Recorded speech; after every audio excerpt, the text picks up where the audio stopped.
Hello Virgo, welcome to my channel. Thank you so very much for being here with me. It is a blessing and pleasure to be joining you today.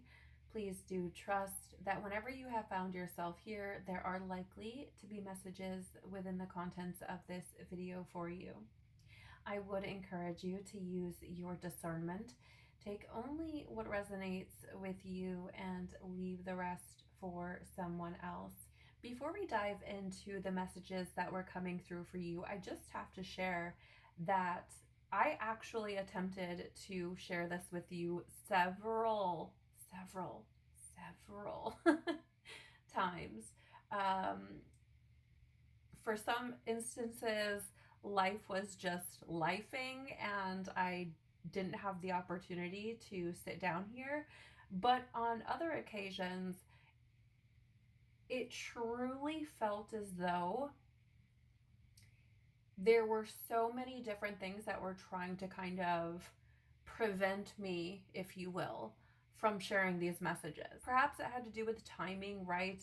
But I always find it very interesting when I try to share messages and all of these things keep happening, which, seem to prevent me from doing so. I share that with you because you may have experienced something similar. You may have been trying to get things moving, trying to take action on something, trying to complete something, trying to move something forward, and finding yourself hitting roadblock after roadblock after roadblock, whatever that's looked like. Something else I'd like to share is that while I was shuffling, I got this smell that I can only describe as a chemical type of smell. Something you might smell perhaps working in a public pool, visiting a public pool. It could also be the type of smell you might experience if someone has just come to spray your lawn or something. So that could be significant for you. Perhaps it's a field that you work in. Perhaps you know someone who works in this type of field or industry, or this could be significant to places you have been.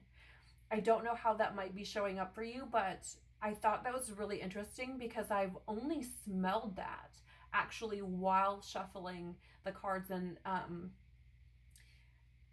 there really is no explanation as to where that might be coming from. So it's this, I can't think of what it is at this moment, but there is a clear sense that's associated with smell. And though I have experienced it at other times, it is not one of the clairs that I'm more attuned to. So that tells me that it may be quite significant. So something else that came through for you as I was preparing is the song Merry-Go-Round of Life. This comes from the movie Howl's Moving Castle. It's actually a lovely song, if I'm being quite honest. But what I find to be quite fascinating about this is actually that this may have been your experience, whether you have admitted that to yourself or not.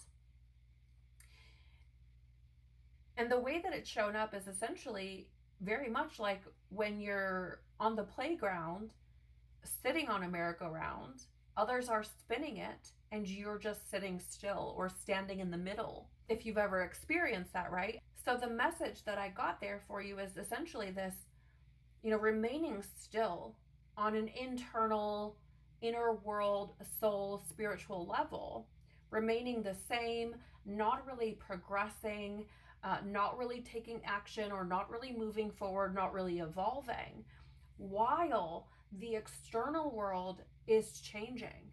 And perhaps even, I've just seen 11:11, and perhaps changing very quickly, so quickly that it seems like it's just passing you by. Very much like when you're sitting in the middle of that merry-go-round and everything around you is a blur.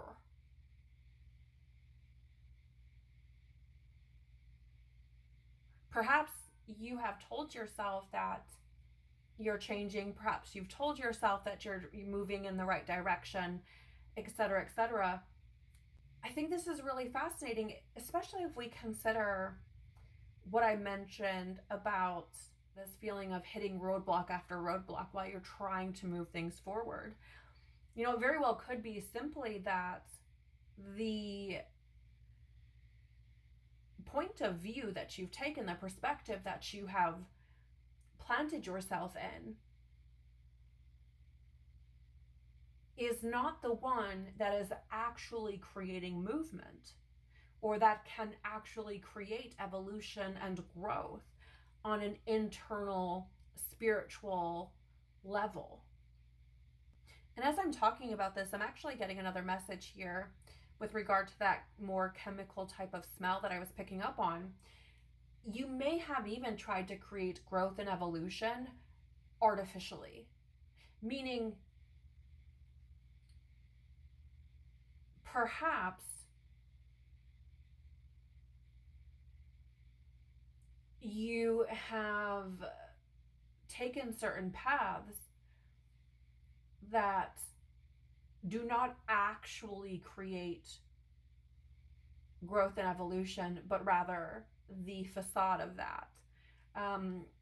Maybe this is something that's very tied to the physical material world.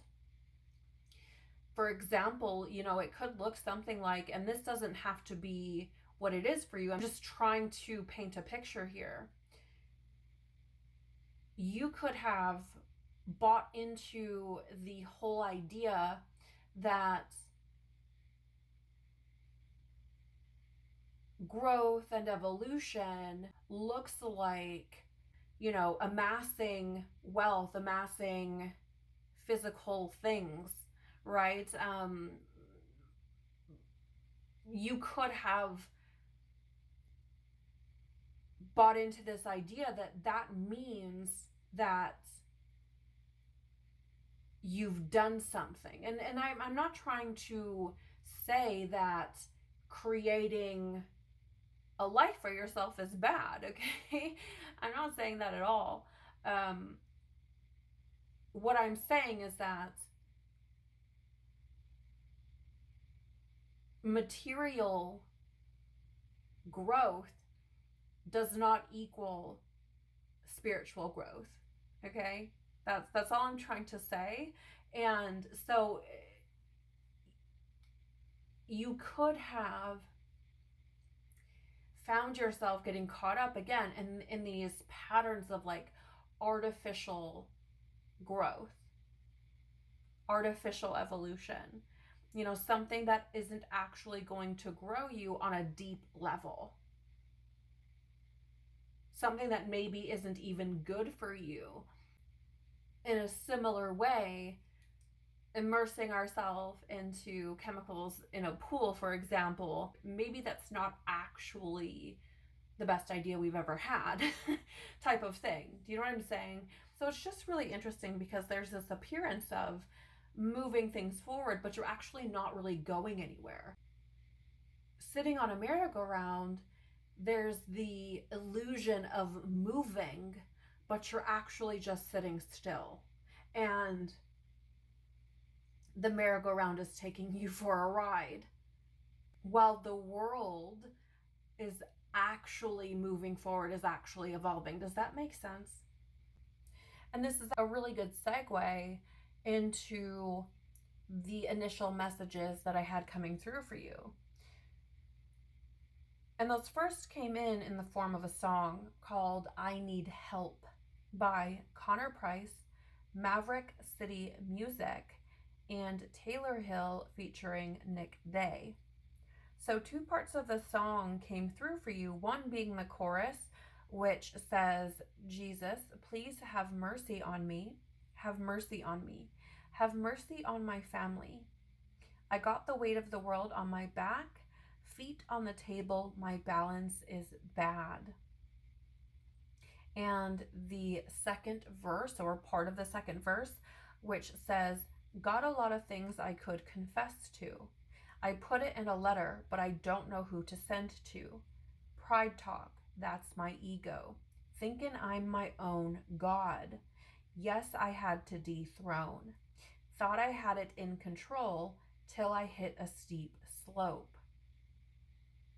Very interesting, right? Because again, there's this illusion of moving forward or wanting to make things happen and not actually doing that, or not being able to do that.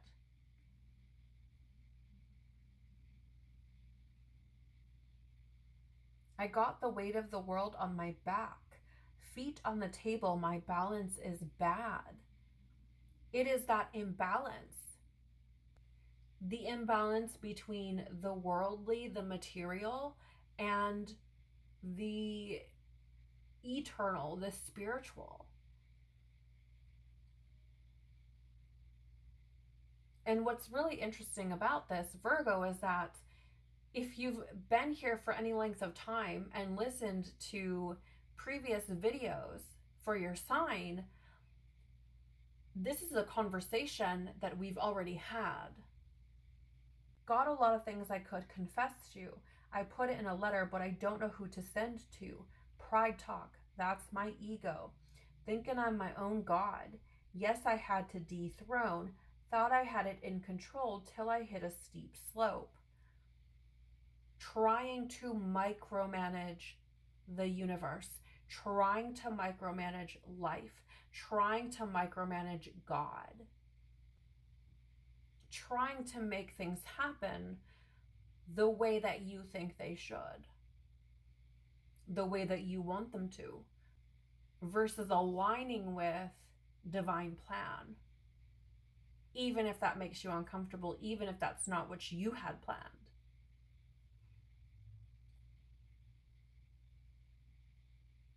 I mean, really, the song is about being radically and uncomfortably honest and transparent with yourself. And I sense that you either have, will, or maybe need to do exactly that. There is a tower moment vibe to this. So the tower in the tarot is essentially God, your angels, the universe, spirit, your internal wisdom has been trying to nudge you, has been trying to say, hey, you've really got to look at this because this is your ego. This is something that is keeping you enslaved. Okay? The devil comes before the tower. The devil is your ego. The devil is materialism. The devil is the thing that keeps you bound. Then the tower comes, and often the tower comes because those nudges, those, hey, you might want to check yourself before you wreck yourself messages were not heeded. And then here comes the tower moment where the rug is pulled from beneath you and you have no other option than to really look at what's going on. Now, will you take that and actually use it as the opportunity that it is? I mean, that depends on you. But essentially, the tower, it's like, we're going to burn everything to the ground and get down to the foundation so that you can start anew. You can start fresh. You can start from a space that is actually going to create something firm to stand upon. And a good example of this, right, is in a lot of cases, we've accumulated all of this trauma, this wounding, this programming throughout our life. Perhaps there have been influences from previous lifetimes, different karmas and things that have carried forward, generational things that have carried forward, right? But we've accumulated this identity that is not true to who we actually are on a much deeper level.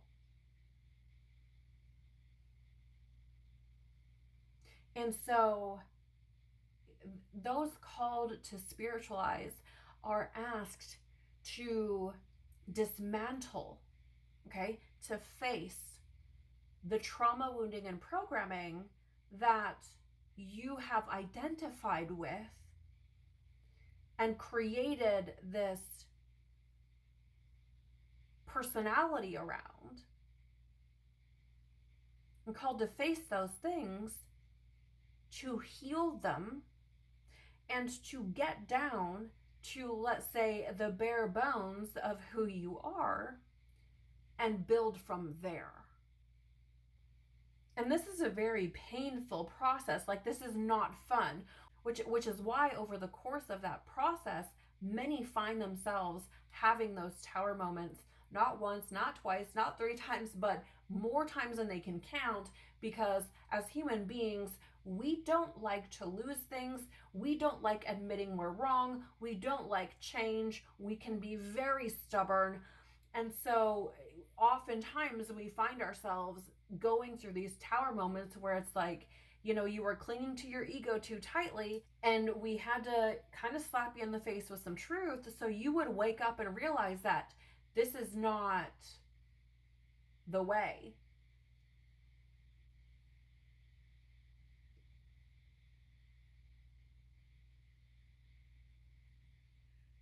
So, you know, moving from this space of, I want to micromanage the universe, I want to do it all, I want to control all the things, I want life to look this way, I want it to be this way, it has to be this way. It's like playing a game of Jenga, or having all of these spinning plates and really struggling to keep them all going. Because the reality is, you can't be everywhere at once. You can't control all the things. You can't see all the moving pieces everywhere all the time. It's just, you just can't. You're a human being, like it or not. And so there's this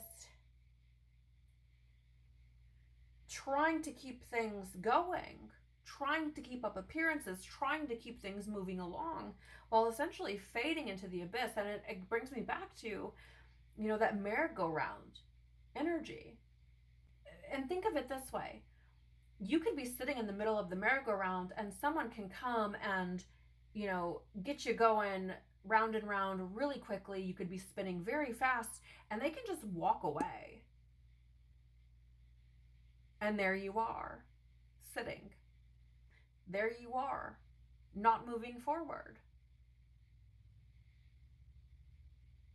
While the world around you progresses, the world around you changes. To you, it's a blur. Those around you can just walk away. You fade into the background. You fade into the abyss. I mean, that might be a little dramatic, okay, but you get what I'm saying here. So, you know, there's this grand theme, Virgo, again, one that we have explored previously, so maybe this feels a little bit like deja vu, but the reality is we change quite slowly. Maybe we have some pretty drastic changes here and there, a job change, relationship, living arrangement, city, whatever it is, but on an internal, deeper perspective, we tend to change quite slowly. And so it's really not a surprise that after all of this time, there's still this energy coming up. I mean, essentially it's saying we've got to keep working on this. This is something that is keeping you stagnant. This is something that is not allowing you to progress in a way that you could.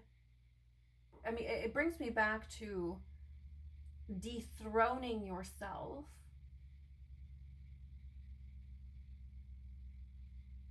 loosening your grip, and placing Christ on the throne, humbling yourself before God, confessing, atoning, which is to say, heal. Where does the desire to control things come from? Where does the desire to micromanage come from? And what steps need to be taken in order to purge yourself of that, in order to heal yourself of that? How do you move forward from a different space? What has to unfold in order for you to feel safe enough in yourself that if things happen that are out of your control, you're going to be okay? You aren't going to fall apart. You aren't going to lose your ish. You're not going to crash out. You're not going to be triggered by things not unfolding the way that you want them to. If this resonates with you, maybe these are some questions that you want to pray about, meditate on, whatever it may be for you, and explore them in order to bring yourself into balance so that you're not like that lone Jenga piece at the bottom of the tower trying to balance all of the other blocks while life is just pulling things out one by one. You know what I'm saying? Let's take a look at what other messages the cards would like to bring through and see if we can expand on this a bit further. Father, Mother, Life, Christ, Universe, Spirits, Guides, Angels, our cosmic team, our ancestors, our higher selves.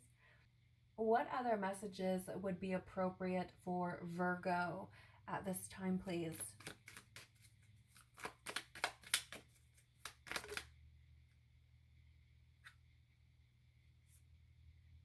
Okay.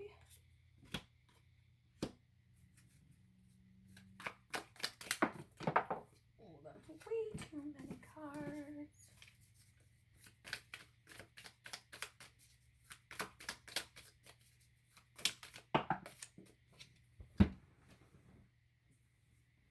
Okay.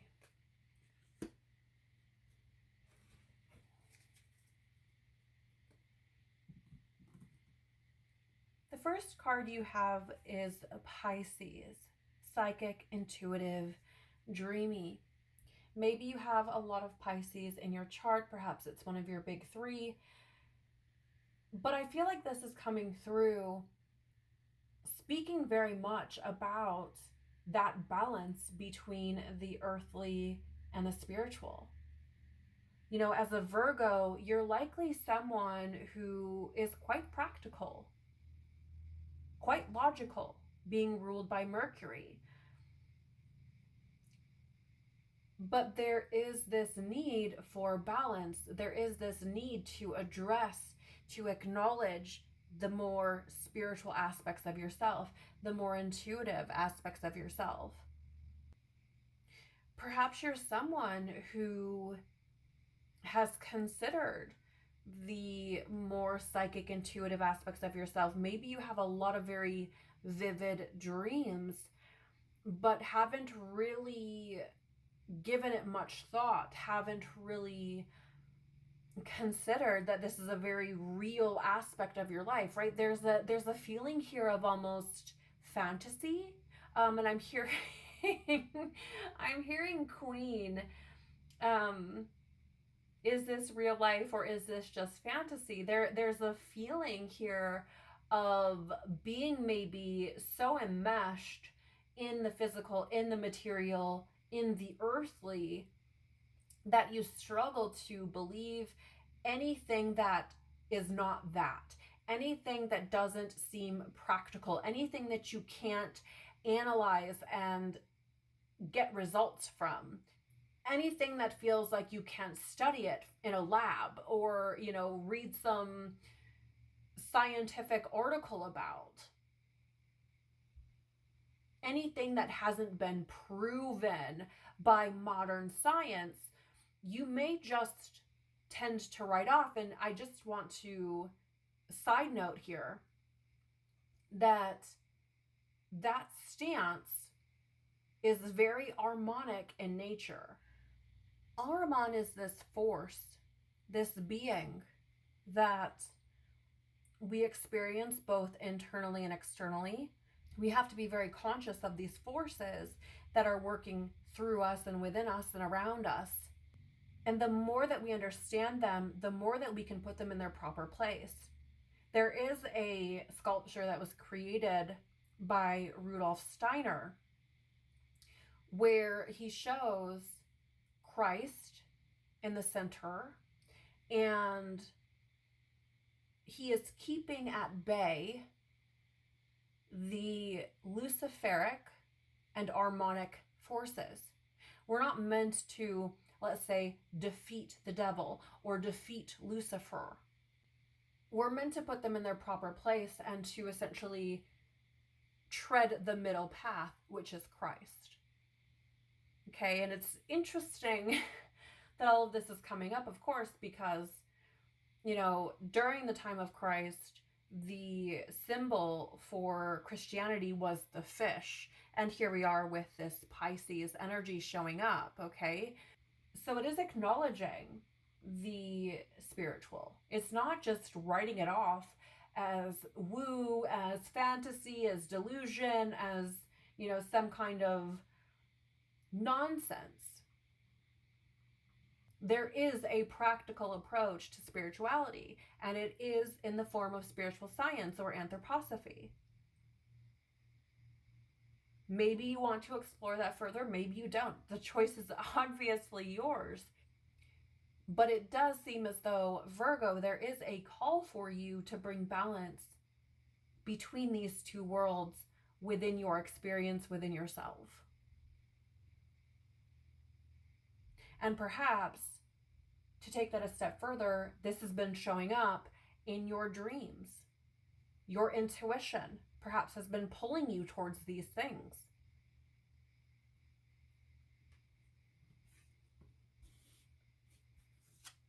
We have here descendant, attraction, relationships, partnership.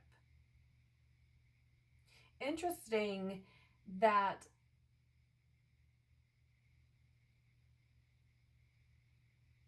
there's this feeling of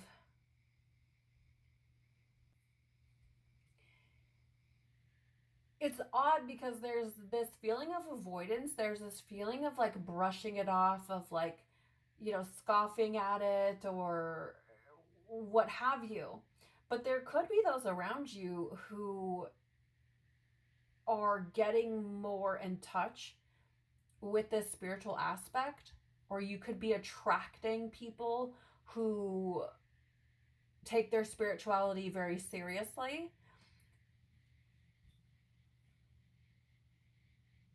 You could be partnering with certain people who are, you know, more intuitive, more psychic. Again, it's more of this spiritual aspect. It doesn't necessarily have to be this psychic or intuitive path, this very obvious, you know, otherworldly type of path, if you will. But it does seem as though you may have had people coming into your life, or people around you, you know, whatever relationships or partnerships that you may be in, that are showing this to you. You know, maybe you don't even ask about it, but someone close to you is talking about how they're suddenly exploring spirituality more, or, you know, Christ consciousness, or some kind of mysticism, or some kind of mystery school teaching, or, you know, some kind of path that is not the norm, or, you know, isn't very scientific, isn't very, do you know what I'm saying? It may be that those around you are having these conversations, or it's coming up in conversation, or you're running into these types of topics or themes showing up in your reality, right? It's like, I just got this kind of picture in my mind of like, wait a minute, I didn't invite this in, but there it is anyways. Do you know what I'm saying? Like, it's not really your cup of tea, but it keeps showing up.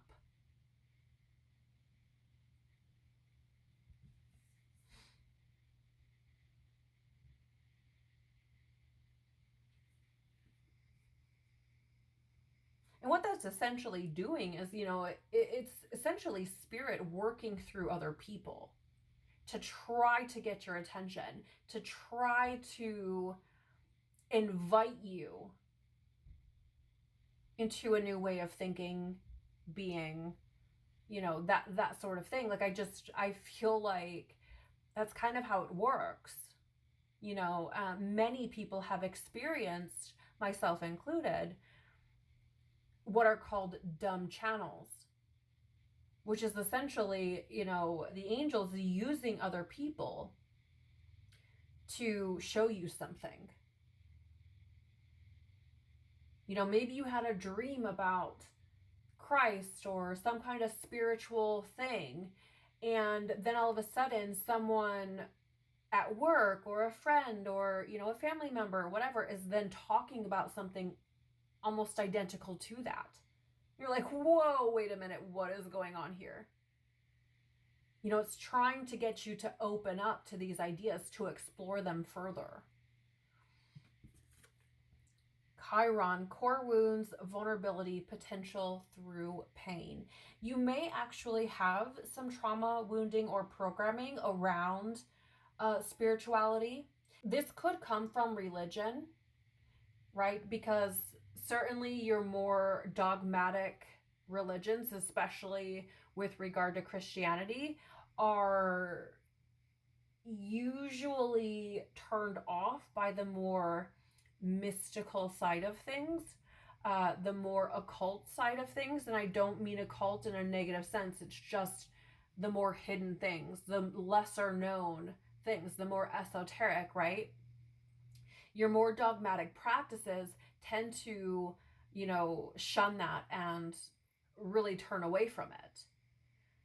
And so perhaps you have some, again, trauma wounding programming around those things. Maybe you have some core wounds, some deep wounds around religion, around Christ. I know that there are a lot of people who have very adverse feelings towards religion specifically because they've had different experiences within the church. And so, maybe this is asking you to face those things, to, again, as I was speaking on much earlier, to come face to face with these things and heal them.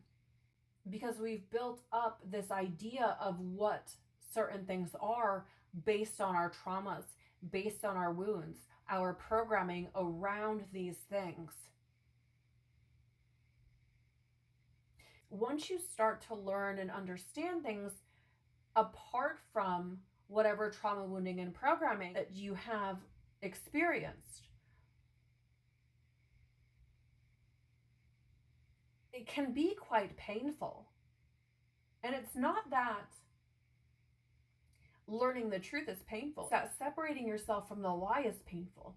It's realizing that the life that you've built up, the identity that you've formed, the beliefs that you've adhered to are built around lies. Lies that stem from pain and suffering. Lies that stem from the suffering and pain of others that has been pushed upon you. Okay, so this could be asking you to address those things, those core wounds that maybe you have around certain spiritual paths, certain spiritual themes, certain maybe relationships that have caused you pain or suffering with regard to more spiritual things.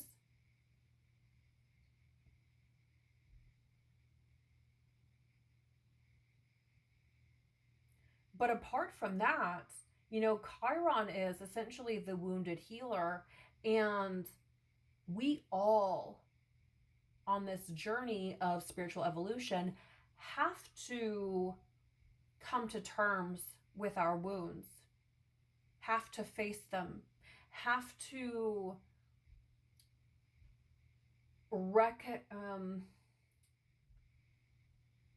have to alchemize them. Here it is, potential through pain. Realizing, or rather, using what may have been meant for bad for good. Forgive me, I don't know the exact verse, but in scripture there is a verse that talks about, God using what was meant for evil for good. And if we're looking at that verse in a quite literal kind of way, it's giving me that vibe.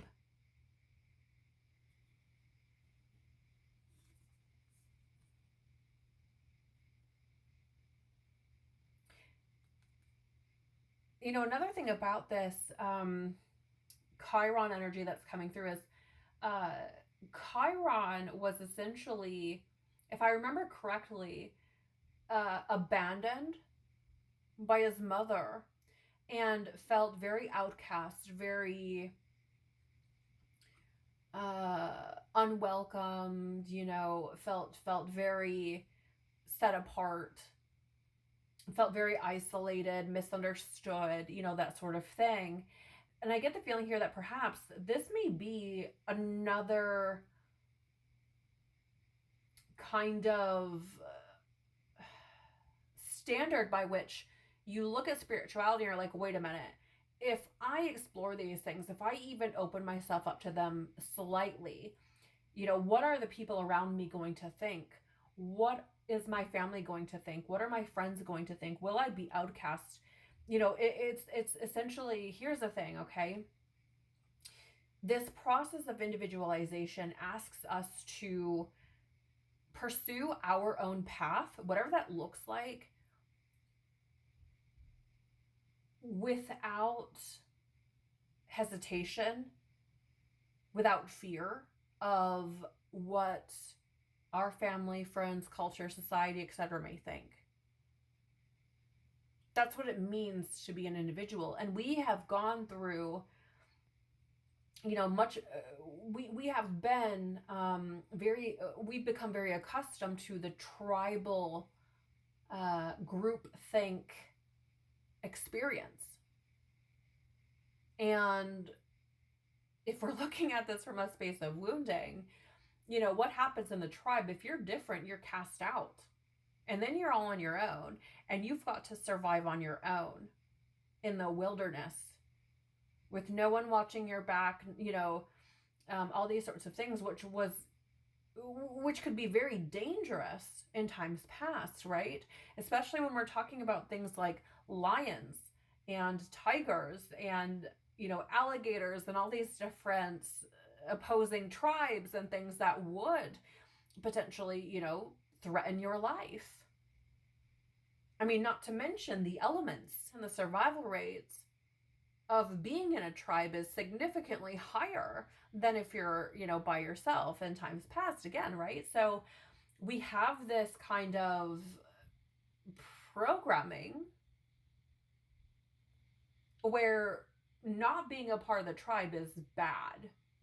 I mean, it's like death, right? It's a death sentence. And so perhaps there's a part of you that is coming face to face with that in your, in your present reality, where it's like, wait a minute, if I go against the religion, the spiritual, if I go against what my culture, my family has brought me up in, am I going to be cast out? If I believe something different than my friends, am I going to be rejected and abandoned? Am I going to be left vulnerable?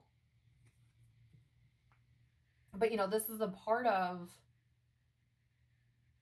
this evolutionary process, this spiritualization process. So it does seem like it could be either of these things for you, or it could be both. I mean, it could be that maybe there's this group over here that has very strong beliefs, and they're very strong in their convictions. And they're speaking to you about it, and they speak openly about it without fear. And maybe you have, your family over here, for example, or maybe a lifelong friendship group who does not have those same kinds of beliefs and convictions in their beliefs. And it's, two different worlds competing against one another, and you're kind of in the middle, if you will. And maybe there's the fear of being rejected by one or the other.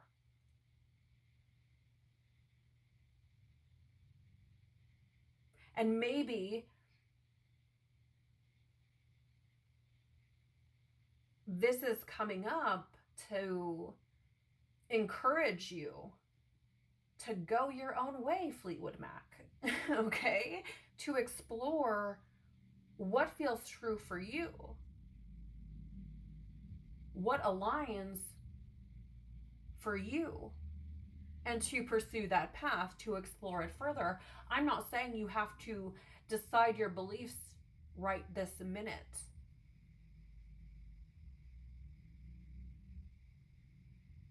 Maybe this is the beginning of that exploration for you.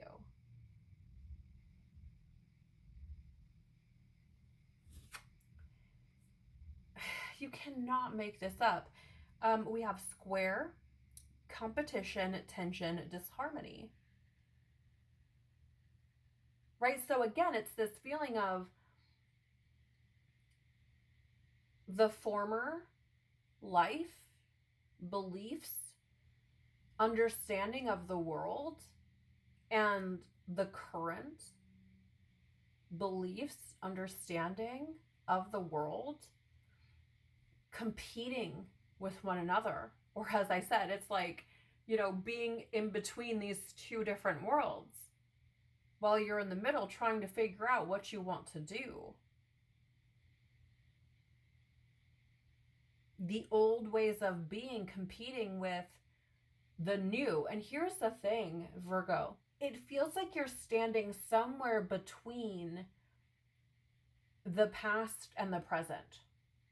Like, I don't know which way to go. I don't know which way is right for me. I don't know if I should keep doing the things I've always done, or if there's something over here that I want to try, if there's something different, something that I'm meant to be doing over here.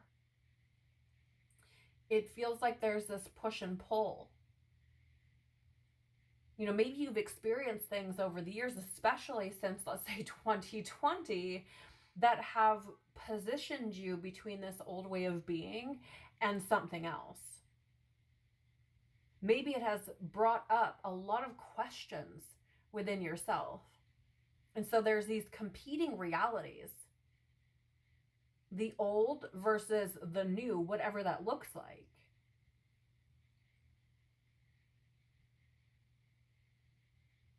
What you once believed versus what may be unfolding for you now as a new belief.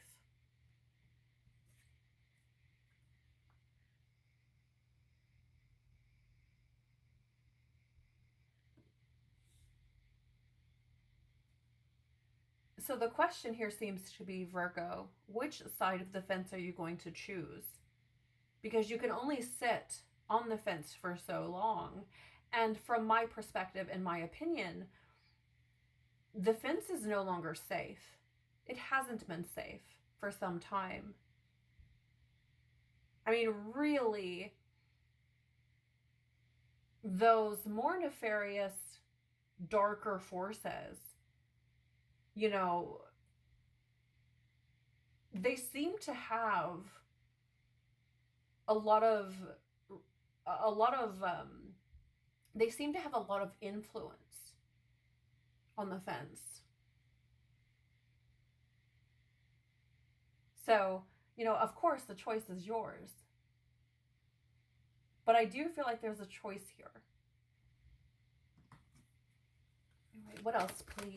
Thank you. Yes. Thank you.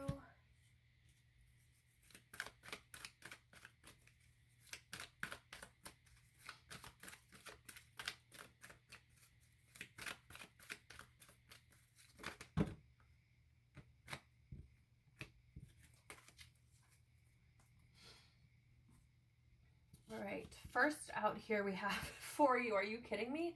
Round and round, the number 25. I mean, you cannot make this stuff up, right? Truly. I feel like that's pretty self-explanatory based on the conversation that we've had up to this point. It's like how much more confirmation is needed is kind of the vibe here. I'm hearing dancing around the issue. That may be significant for you. Maybe that's something for you to sit with, to meditate on, pray about.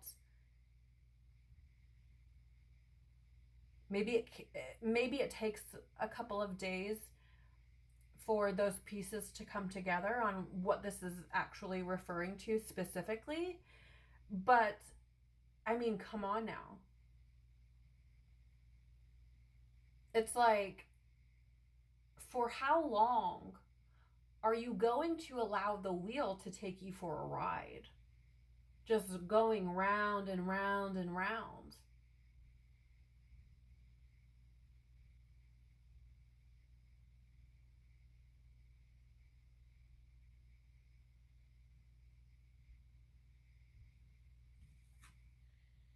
Flexible, the number 19.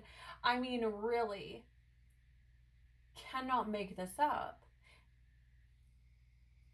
Clinging to this idea that you can micromanage life, that you can micromanage the universe, that you can micromanage God. I mean, it's just, it is the thing that keeps one stuck. And so whatever is left unaddressed, whatever has not been faced, whatever has not been healed, it will show itself. It will come up again and again and again in different forms, with different faces, in different ways, until it has been acknowledged.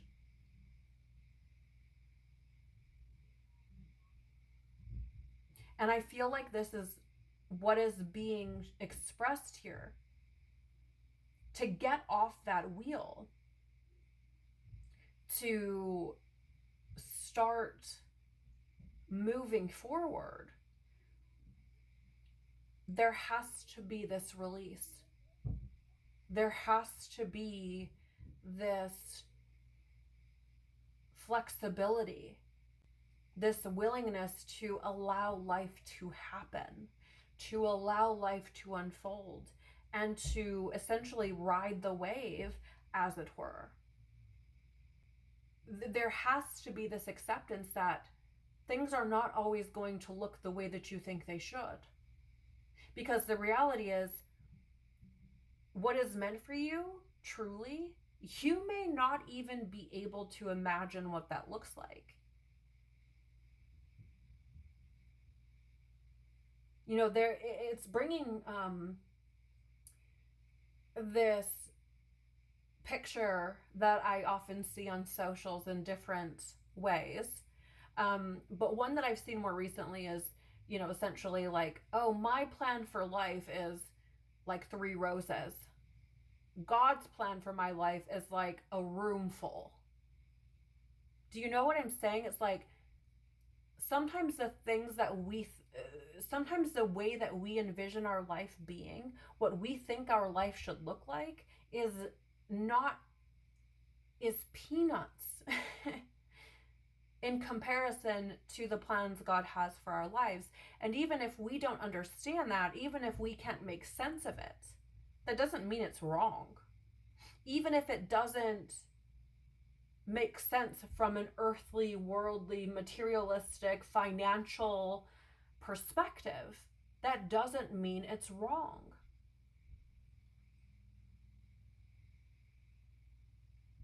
Because there are some outcomes, some possibilities, some experiences, some life paths, some paths that we can't even imagine. We cannot even fathom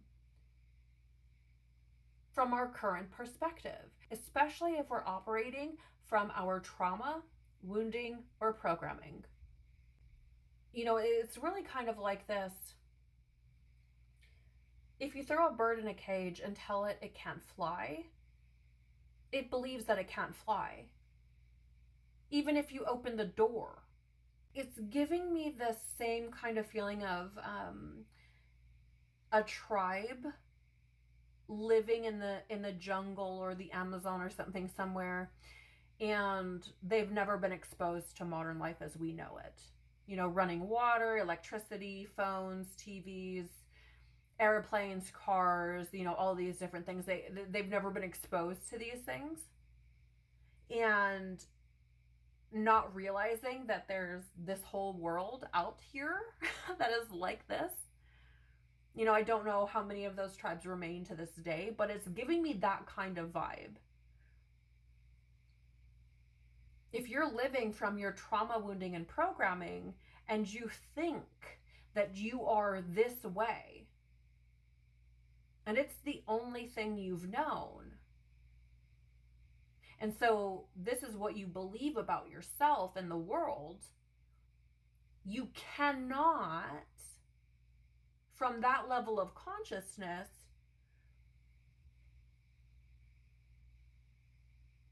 understand something much greater. You know, your trauma, wounding, and programming can keep you in a certain level of consciousness.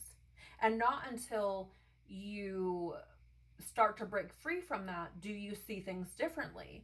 It's reminding me also of a song by NF called Happy. What he's essentially saying in the song is, you know, I'm so used to my misery, my agony, I don't know who I'd be if I was happy. You know, the idea of happiness seems so foreign. It's like, what even is that? I don't even know if I want to be that person. And that's the thing, right? When we are living in our agony, when we're living in this place of low self-esteem and our pain and our suffering and our wounding, we struggle to see beyond that. We struggle to believe that there's something greater than that. And it's not until we start working through it that we can even begin to imagine what that might look like. Right? So again, it's this idea of, you know, trying to micromanage and control and all the things, and it keeping you from evolving. Whereas if you were to release your grip, if you were to be a little bit more flexible, there are so many more possibilities. There are so many more opportunities. There's so much more out there to be explored. There's something so much greater out there, things that maybe you can't even imagine. You know, holding on to things so tightly can prevent you from actually experiencing something far greater. The plans God actually has for you. You may even struggle to believe that it's possible. But that doesn't mean that it's impossible. It doesn't mean that it's not for you. It doesn't mean that it can't be for you. It's like, imagine what things might feel like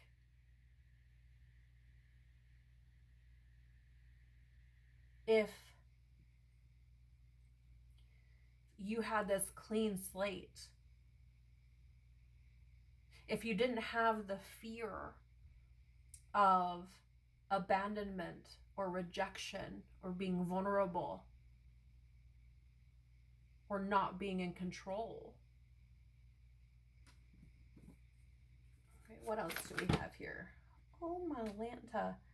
Actually, that's crazy because it's the exact number of cards that I would be looking for.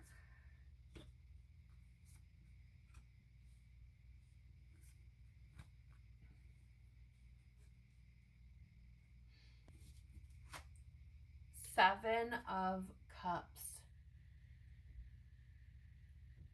Needing to move forward without knowing the full picture, without knowing how everything is going to work out, what it's going to look like, what it's going to feel like, where it's going to take you.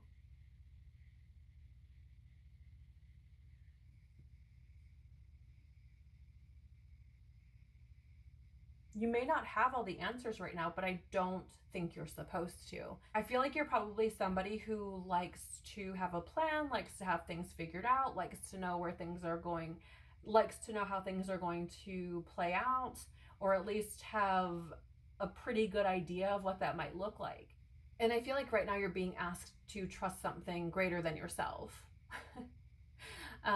Something much bigger, your intuition perhaps. You know, so for example, a lot of times our intuition will ask us to take a certain path, move in a certain direction, make a certain choice without really knowing why, without feeling ready or prepared. A good example of this comes through scripture. You know, one being the mission of the 70. It's like, go out and take nothing, right? Don't take anything with you. Just go out and do what I tell you to do. You're going to be fine. This is what I feel like is being asked of you at present. It does feel like your higher self, God, saying, I really just need you to trust me right now.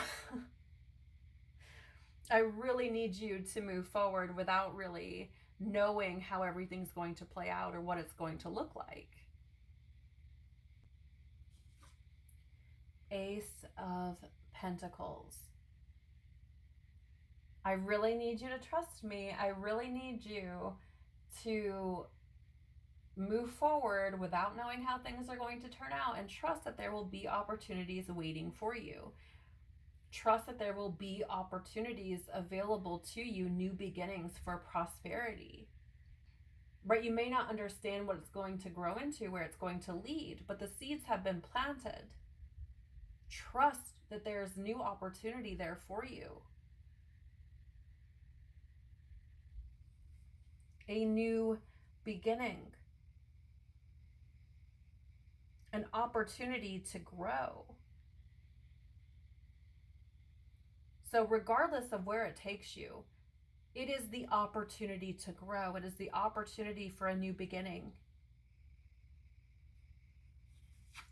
We have here for you the Hierophant, the number 5.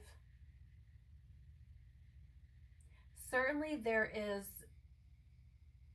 an aspect of this that feels like reconnecting with the divine, reconnecting with spirit, reconnecting with God, opening that line of communication up, especially with this intuitive energy coming through here, and flexibility, doing things differently than what you may have been doing before. The Hierophant is also about, you know, in the upright position, traditions. You know, doing things the way that they've always been done. And because it's in the reverse here, especially falling underneath this flexible card, there is a message of, if you want to experience something new, if you want to take advantage of this opportunity for a new beginning, if you truly want to grow, You're being asked to leave the old ways of doing things, the old belief systems, the old paradigms behind. Those things will only keep you stagnant. They prevent you from growing. There are opportunities available, new growth available, but only if you allow yourself to lay down what no longer is serving you. These old traditions, paradigms, belief systems, etc., etc. Being open to something new, releasing dogmatic ways of thinking.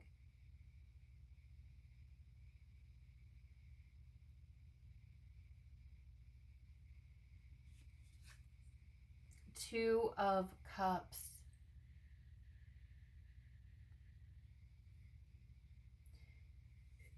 You know,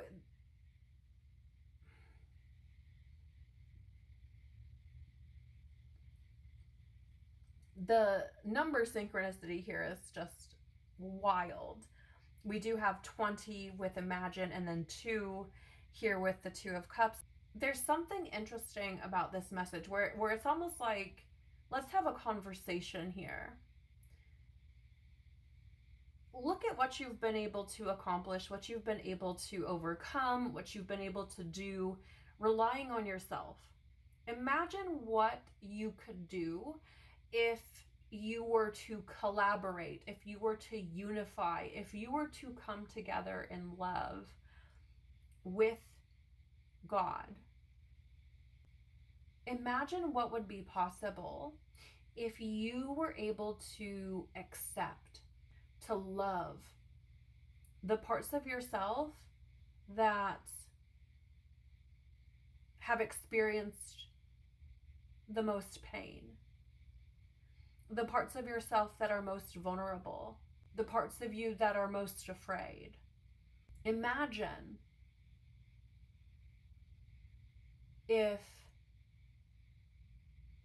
the strongest parts of yourself were able to come together with what you maybe feel are the weakest in harmony. Imagine if they weren't competing against one another. Imagine if there wasn't this tension between these different aspects of yourself. Imagine what would happen if you were able to come together with God within you, Christ within you. Imagine what would happen if you were to come together, come into collaboration with this part of yourself that you've denied, that you've ignored, neglected. You know, this Two of Cups shows these hands coming together and filling these cups. You know, essentially it's giving me this feeling of two is better than one. Yes, you can certainly do things on your own. I think you've probably proven that. But there's so much more that opens up when you unify with these aspects of yourself that maybe you were unaware of or were denying. You know, an example of this, a good way of looking at this is, you know, for example, the kings of old, the high priests of old, the prophets of old that were so grand, they were in those positions because angels were working through them. How many stories have you heard of someone accomplishing some great feat, or, you know, creating something incredible and saying, I was inspired. It didn't come from me, it came from God. Or, you know, people doing extraordinary things like lifting a car off of someone and not knowing how in the world they were able to do that. You know, feeling like superhuman. It's because angelic forces were working through them. Like, imagine what is possible when you come together with those higher forces. When you come into union with them, when you love the part of yourself that is greater than just this physical body, when you love the more divine aspects of yourself, when you acknowledge that you are a child of God, when you acknowledge that Christ lives within you. Imagine what would be possible, again, if you come together with these forces. 10 of Wands in the reverse. I mean, imagine the weight that would fall from your shoulders if you allowed what is God's to be God's. Because it feels like the truth is that you have been carrying things that you were never meant to carry. You've taken on the burden of certain responsibilities that were never yours to begin with. Some of these things could be what we call generational trauma, generational curses. You know, you take that on, and perhaps you are in a position in this life to free your lineage of that. You know, we often refer to those individuals as like the black sheep, the curse breakers. And while that may be true for you, this also seems very much so related to what we were speaking on earlier, which is trying to micromanage the universe and coming to the realization that you cannot be everywhere at once. You are not God. You cannot control all of the moving parts. You just don't have that power. And this seems to be acknowledging that. Imagine what you will be able to put down when you give to God what is God's responsibility. Imagine putting down those burdens.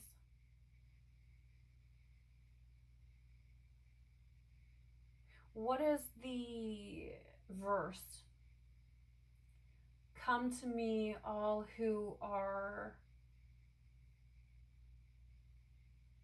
weary and heavy burdened, and I will give you rest. Something like that. You know, it's like you could put an end to this cycle.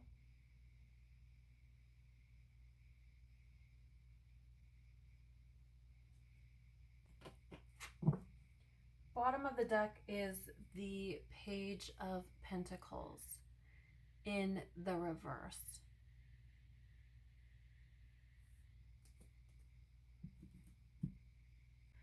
I feel like the most challenging aspect of this for you, Virgo, is the patience that's going to be required in bringing these divine plans down into reality. I feel like you've probably become accustomed to a certain pace in life. I feel like you may have been this go, go, go type of person, you know, always moving, always trying to make things happen. And this process, this shift, is likely going to ask you to slow down, to be more present in your body, to be able to tune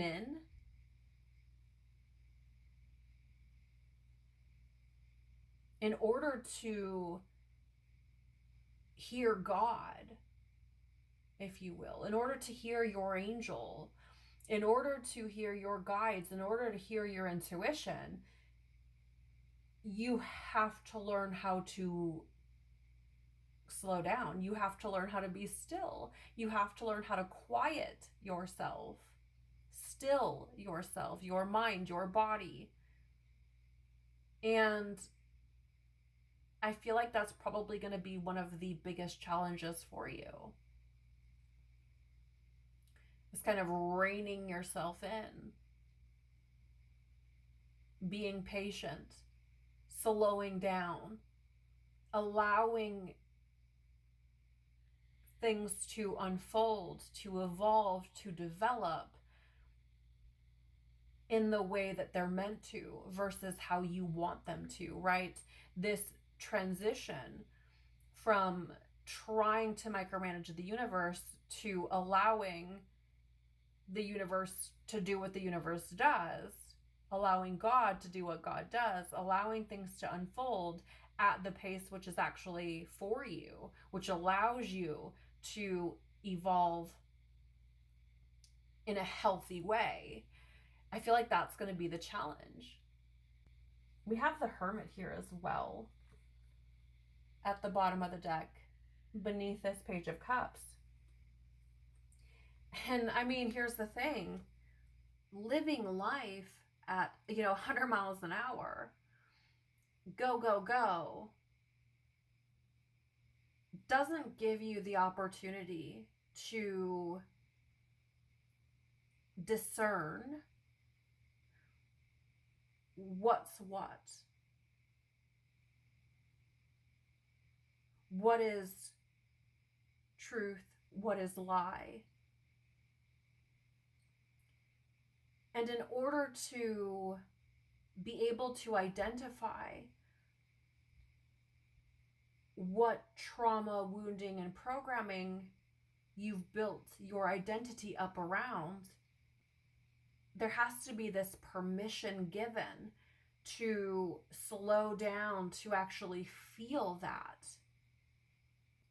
This feeling of living life at such a fast pace and trying to micromanage everything feels like trying to outrun oneself, trying to control all of the aspects so that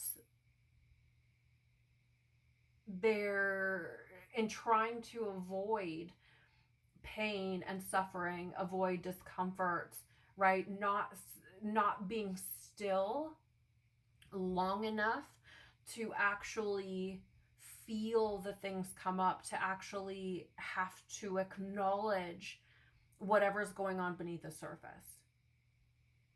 Okay, I'm just going to be very honest about what I'm picking up on. And, this Page of Pentacles on the bottom of the deck, followed by the Hermit, I feel like is going to ask you to do just that. And that may be the hardest part about all of this. And happens to be true for most people, by the way. Sitting with our pain is one of the hardest things you will ever do. Confronting that pain is one of the hardest things you will ever do. This is why a lot of people don't embark on this path. It is not easy. It is the farthest thing from easy. I mean, there is nothing easy about purifying yourself. There's nothing easy about confronting pain, allowing yourself to feel things that you have been avoiding for decades, for your life. Nothing easy about it at all. The good news, however, is that you're not alone. You're not doing it by yourself, though that may be what, materialistic scientism has attempted to convince us of. You're not doing this alone. 3 of Pentacles is teamwork makes the dream work. And this card for me has always been one where it's like, that song, it's like me, myself, and I. In this case, it's like me, my angel, and God. You know what I'm saying? Or me, my angel, and Christ. However you want to look at it, whatever works for you, okay? You, your spirit team, whatever. It's like up here, you've got God overseeing how things are unfolding. You know, kind of being the guiding light, if you will. The one that can see the bigger picture, the one that can say, hey, you know, things look this way from up here. And then you have, you know, your angel, who is your support, you know, who is right there with you, which we all have a guardian angel with us at all times. So again, you're never alone, but you know, your angel is taking instruction from God, like, oh yeah, okay, I can see what's going on here. You know, we have to pivot. We have to make this change. We have to do this. So your angel will lead you to certain places and people and information to try to help you along your path. And then there you are working in collaboration with them to create this beautiful tapestry that is your life.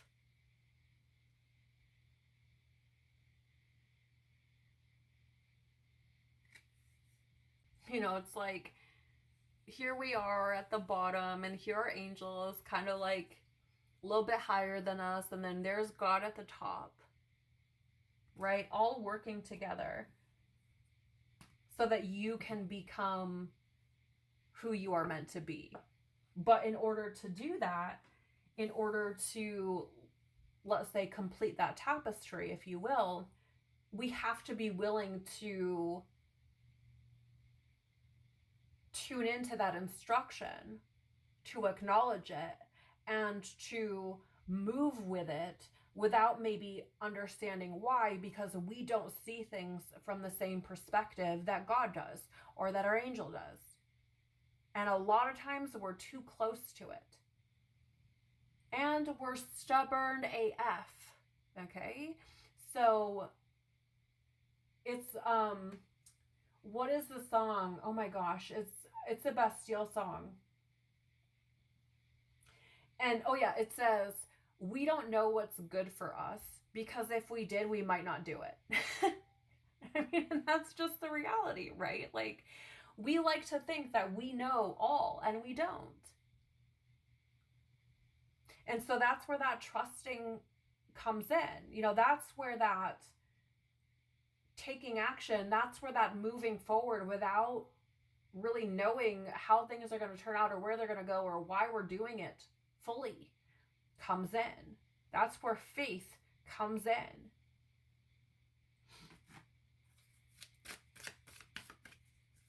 What else?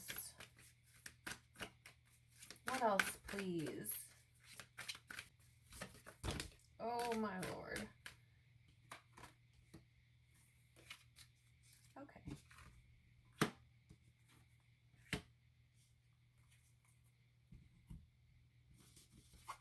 We have here the law of eternality. Live like you are dying.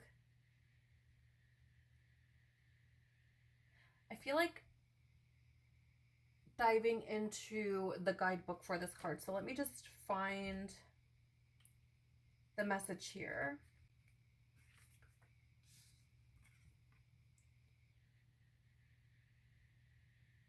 You may be experiencing anxiety or regret. Upon drawing this card, your higher self desires for you to awaken to the eternal moment and stop living in the past or future. There is no space or time in the spiritual realm. There is only eternal healing in the present moment. As you let go of the limiting story of your past, you will begin to receive things of the heavenly realm. Journal today and do one thing that scares you. So this really does hit home with what we've just been talking about.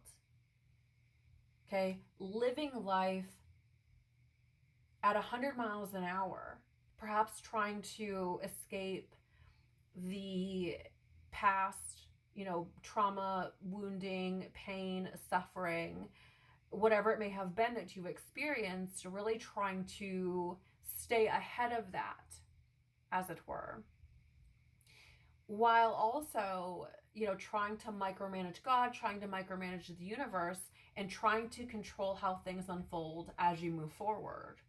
It's really being out of your body, struggling to be present in the moment, and here what does it say? There is only eternal healing in the present moment. As you let go of the limiting story of your past, you will begin to receive things of the heavenly realm, as we were talking about earlier, right? In order to truly connect with God and hear God, if you will, or to hear the angels, to hear your intuition, you have to be still. You have to be present. You have to be in your body. If you're freaking out about the past catching up with you and you're trying to control the future,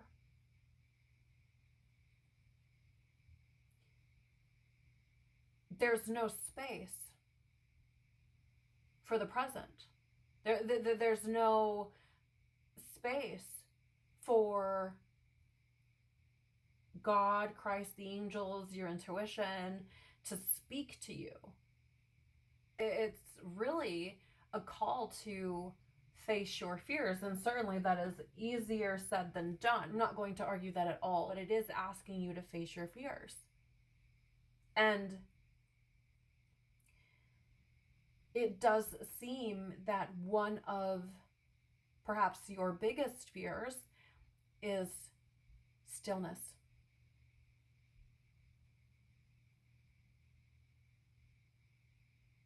Is putting yourself in the position to,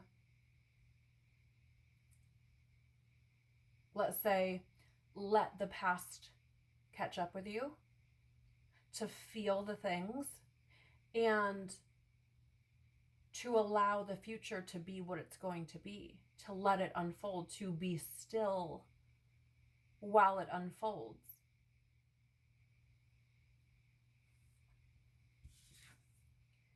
The law of destiny.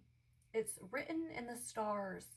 What you wholeheartedly desire is your destiny. Behind the woman on this picture is the city, right? The noise, the busy, the hustle and bustle. And she is walking away from that. She's by herself, alone with her thoughts, with her feelings. And she's standing in water. Water being feelings and emotions, intuition, spirituality.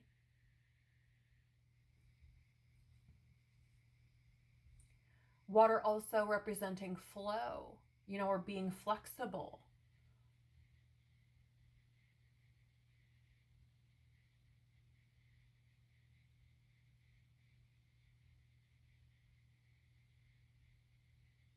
There's something here about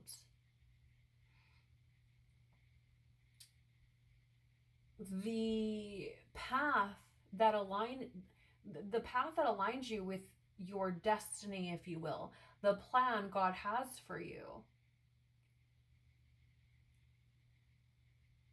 can only unfold if you are willing to leave behind all of the things that cloud that. If you're willing to leave behind all of the things that pollute what is actually true for you. Let's just take a peek at what the guidebook has to say about the law of destiny. Okay, opening up to it immediately. That is crazy. So it says, by drawing this card, your soul is ready to let go of confusion and get clarity. The universe has been taking your order. However, you have been sending mixed messages. Your current experience is the sum total of your thoughts, so choose them carefully. You have a unique life designed with absolute precision for you. You must end looking to the world for guidance and begin to seek the truth within. Your divine wheel of fortune awaits.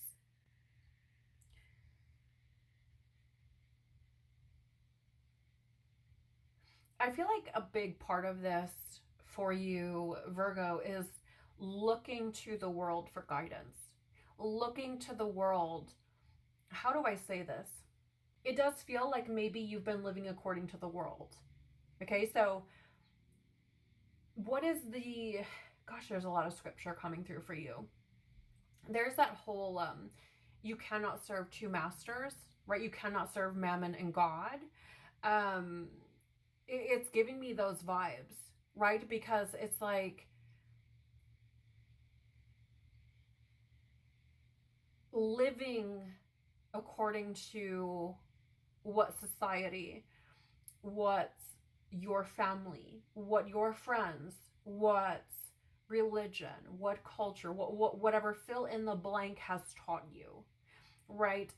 Living, for example, maybe your measure of success is married with a house, a white picket fence, a six-figure job, and vacations 3 times a year, right? That's your measure of success. And it's adhering to a worldly standard. Whereas someone else's measure of success, let's say, who perhaps is living more from a Christ consciousness space, would say measure of success is how have I been of service to God or humanity today? That is a different measure of success. That is not a worldly measure of success. Do you know what I'm saying? It seems like you may have been measuring your success according to worldly standards, according to, perhaps, again, trauma wounding programming. And because this woman is moving away from that cityscape, it feels more like realizing that the plan that God has for you is not likely to be something that can be defined by worldly societal standards. It may not be something that is approved of or accepted by those definitions. But getting alone with yourself and reconnecting with God, with your angels, with your intuition, and following that instruction, maybe without knowing why or where it's going to lead you, and being of service to God and God's plan for you, may be the true measure, if that makes sense.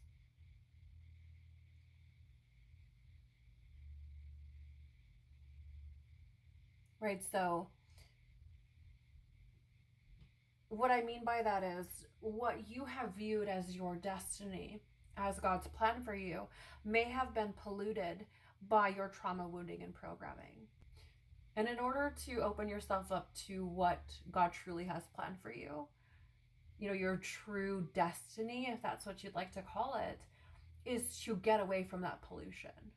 The pollution being your trauma wounding programming, the pollution being, whatever society, your culture, religion, family expect of you or have told you is what you're supposed to be, is what you're supposed to be doing, is how things are supposed to look. The measure by which you have been believing yourself to be aligned with destiny.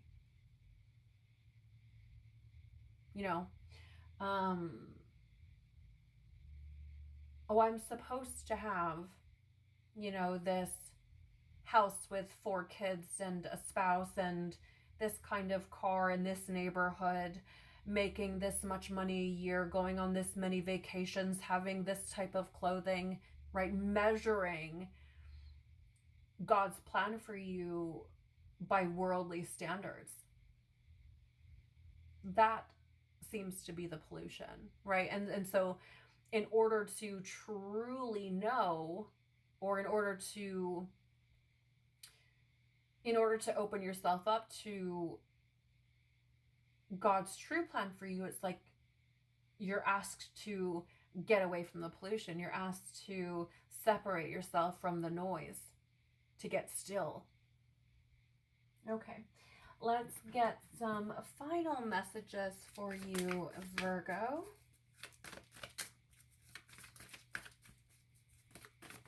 Thank you.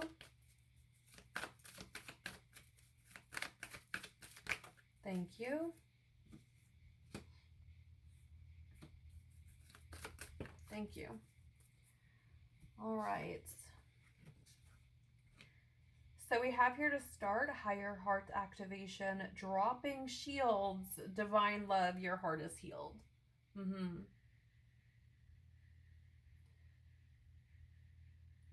Really, this speaks volumes, you know, based on everything that we've been speaking about through the course of this conversation, you know, because a lot of this living life at such a fast pace and trying to micromanage the universe, you know, is a defense mechanism. It is trying to protect yourself from pain. It's trying to protect yourself from being vulnerable, you know, trying to save yourself from feeling abandoned, rejected, from failing, you know, fill in the blank, but it is an attempt to shield yourself. And I feel like it goes without saying, but what you're being asked to do moving forward is to let those shields down, to let God in, let God help you to bring the healing and love that only God can bring to those parts of yourself that are afraid, that are in pain, and to allow that to heal you. Now, I want to make this very clear. Certainly, I'm not here to put limits on God, okay? But this is not typically something that happens overnight. This is something that requires a lot of grace, a lot of patience, a lot of forgiveness, a lot of compassion, a lot of empathy, and a whole hell of a lot of love from yourself. As I said earlier, we're stubborn. We can know that something is not good for us and still keep doing it. That includes behavioral patterns. That includes holding on to belief systems that do not serve us.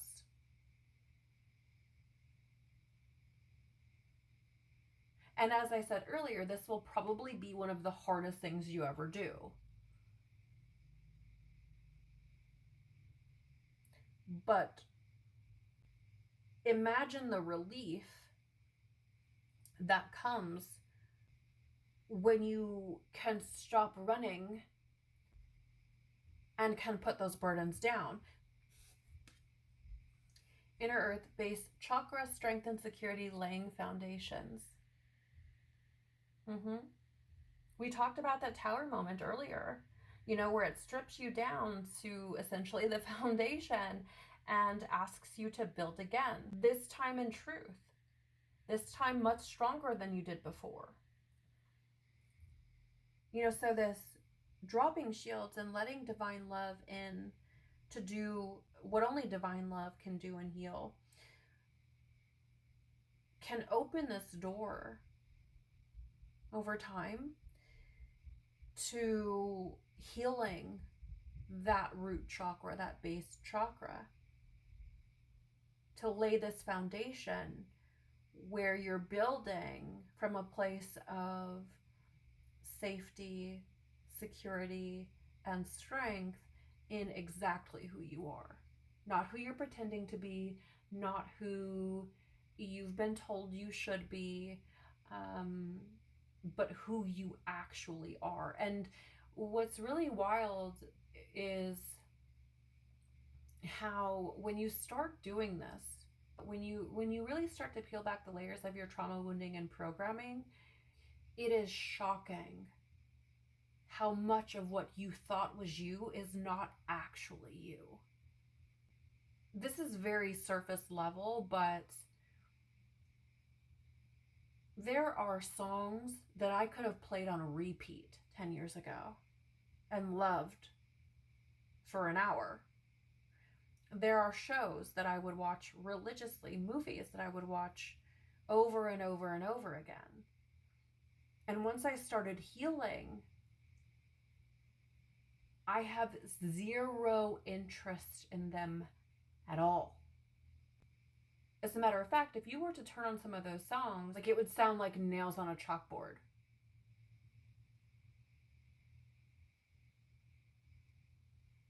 Okay, so, I mean, it really is incredible how much of our identity is built up around our trauma, wounding, and programming. There are things that I would have done before that you couldn't pay me to do now.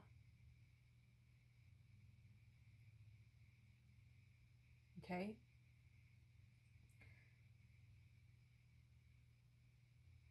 But there's also something, but it is, while it is shocking to have these things revealed to you, and maybe it definitely kind of scrambles your brain a bit, it's also very liberating. Okay? It creates this harmony in the heavens. And if we're going by biblical standards, heaven, the kingdom of heaven is within you.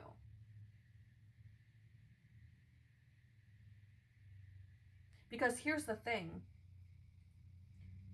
this trauma, wounding, and programming that's not actually you, but you've created up an identity around thinking that it is you. What's going on is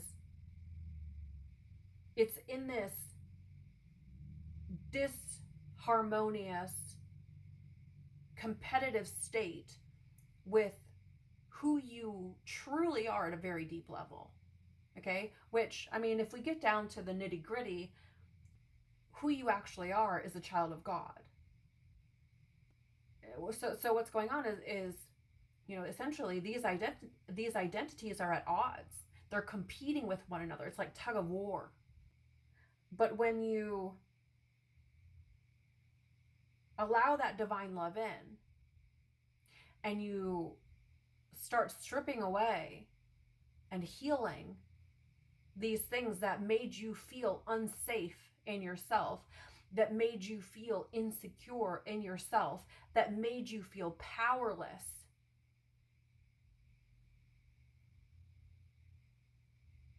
and you start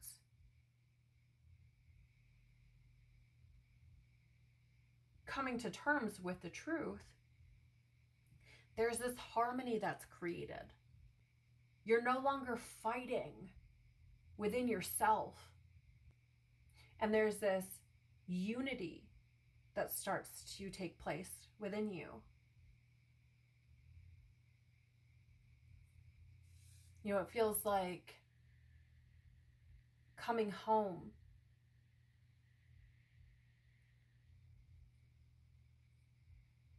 So what it feels like, Virgo, is the path that is opening for you, or potentially has opened, but you're being asked to walk.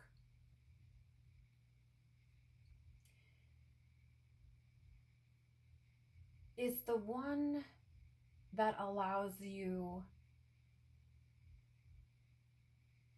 to breathe. So what will you decide, Virgo? Will you keep these aspects of yourself at odds? Will you keep them competing with one another, creating this disharmony and tension, manifesting in your life in ways that you can't predict? Will you allow it to be this burden upon your shoulders? Or will you give these aspects of yourself the opportunity to unify, to come into harmony with one another?